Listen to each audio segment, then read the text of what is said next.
Sit on your bed one day and ask yourself, what remarkably stupid things am I doing on a regular basis to absolutely screw up my life? And if you actually ask that question, but you have to want to know the answer, right? Because that's actually what asking the question means. It doesn't mean just mouthing the words. It means you have to decide that you want to know. You'll figure that's out so fast it'll make your hair curl. There's no better pathway to self-realization and the ennoblement of being than to posit the highest good that you can conceive of and commit yourself to it. And then you might also ask yourself, and this is definitely worth asking, is do you really have anything better to do? And if you don't, well, why would you do anything else? If you orient yourself properly and then pay attention to what you do every day, that works. And I actually think that that's in accordance with what we have come to understand about human perception, because what happens is that the world shifts itself around your aim. Because you're a creature that has an aim. You have to have an aim in order to do something. You're an aiming creature. You look at a point and you move towards it. It's built right into you. And so you have an aim. Well, let's say your aim is the highest possible aim. Well then, so that sets up the world around you. It organizes all of your perceptions. It organizes what you see and you don't see. It organizes your emotions and your motivations. So you organize yourself around that aim, and then what happens is the day manifests itself as a set of challenges and problems, and if you solve them properly, then you stay on the pathway towards that aim, and you can concentrate on the day. And so that way you get to have your cake and eat it too, because you can point into the distance, the far distance, and you can live in the day.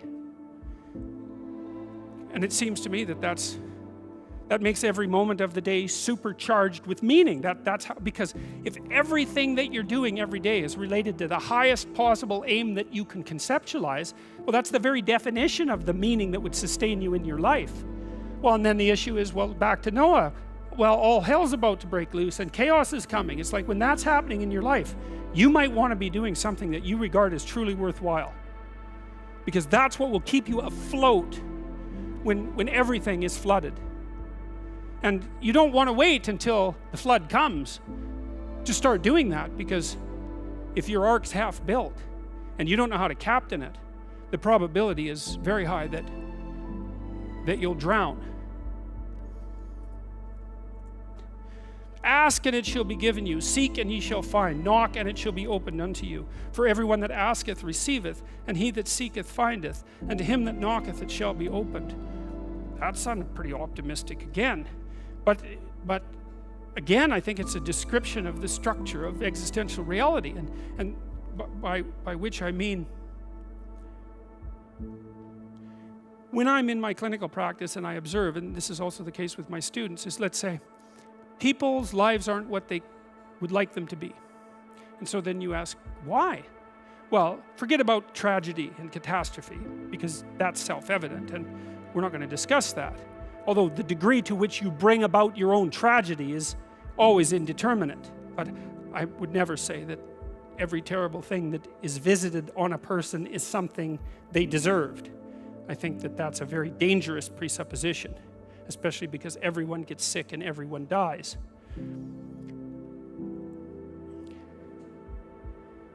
But one of the main reasons that people don't get what they want is because they don't actually figure out what it is. And the probability that you're going to get what would be good for you, let's say, which would even be better than what you want, right? Because, you know, you might be wrong about what you want easily.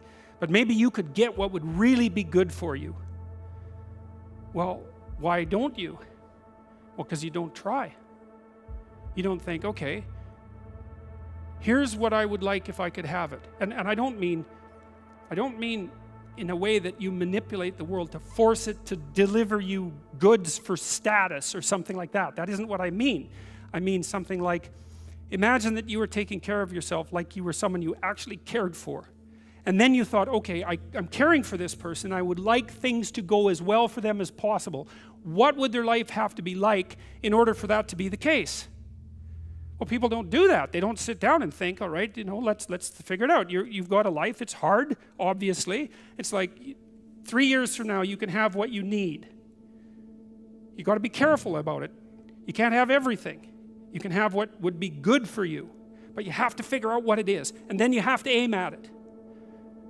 Well, my experience with people has been is, if they figure out what it is that would be good for them, and then they aim at it, then they get it. And it's strange because they don't it's a strange thing. It's not quite that simple because, you know, you may formulate an idea about what would be good for you, and then you take 10 steps towards that, and you find out that your formulation was a bit off, and so you have to reformulate your goal. You know, so you're kind of going like this as you move towards the goal.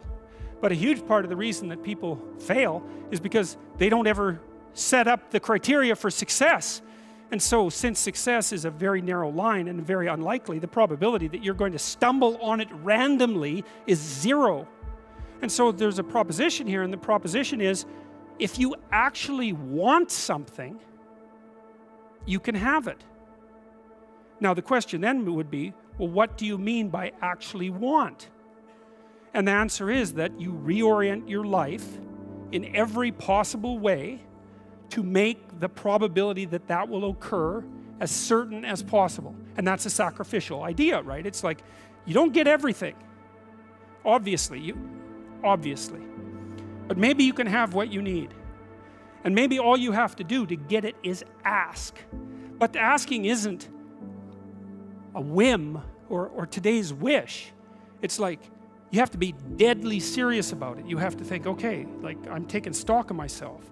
And if I was going to live properly in the world, and I was going to set myself up such that being would justify itself in my estimation, and I don't mean as a harsh judge, exactly what is it that I would aim at? And so the issue is not so much the blindness of others, even though there's as much blindness among others as there is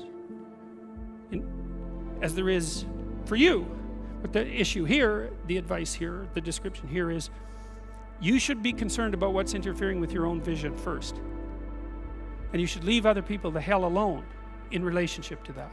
And so if your mode of being in the world is, if you would just act better, things would improve for me, or if you identify the evil and the catastrophe as something that's outside, that someone else needs to fix, or that someone else is responsible for, then you're not going to fix that.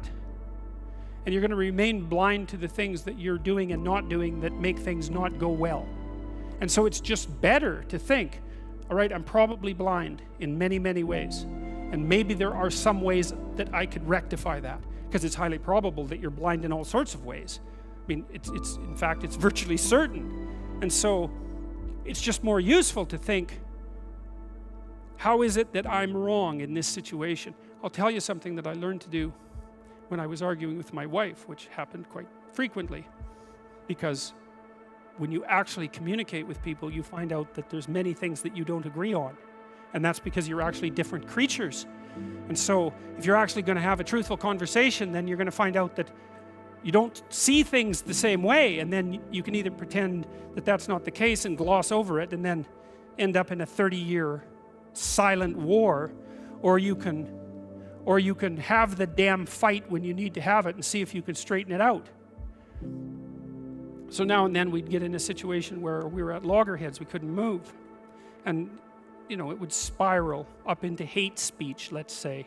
Because, yeah, everyone laughs because they know they manifest plenty of hate speech towards those they love. So one of the things we learned to do was, when we hit an impasse, was to separate and to go our own ways and to go sit and think, okay, look, we're at this unpleasant situation. We can't figure out how to move forward. I'd always think, of course it's her fault. Obviously it's her fault. At least 95%. But maybe there was something I did that contributed like 5% to it.